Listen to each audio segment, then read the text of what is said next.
painted jars sealed with beeswax.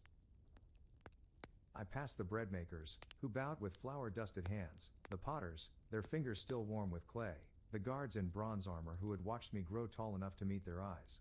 And in their gaze, I saw not fear, not awe, but recognition, the kind that says, "We have walked beside you." At the great temple of Amun-Ra, the high priest stood waiting.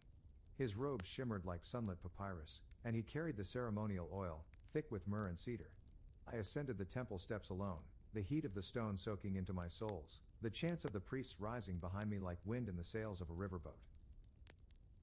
Inside the sanctuary, cool and shadowed, the gods waited.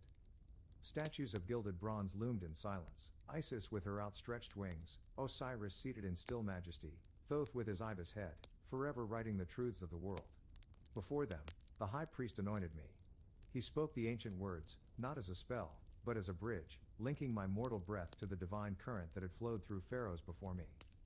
"You are the shepherd of Ma'at," he said. "The bearer of order. The listener of the people. The voice of the land." Then came the final act, the double crown, white of Upper Egypt and red of Lower, placed upon my brow. I expected it to feel heavy. Instead, it was like stepping into a river you've always known but never dared to swim, a deep, cool clarity spreading through every limb. When I stepped out onto the palace balcony, the city erupted in joy. Horns blared, dancers spun like leaves in the wind, and the scent of roasted duck and cumin drifted from the festival fires. Below, the people raised their hands, not to worship, but to welcome. From the fisherman whose nets I had once helped mend, to the potter who gave me a bowl glazed in cobalt and laughter, to the traders whose camels smelled of far-off lands, their faces shone with the same light that gilded the temples.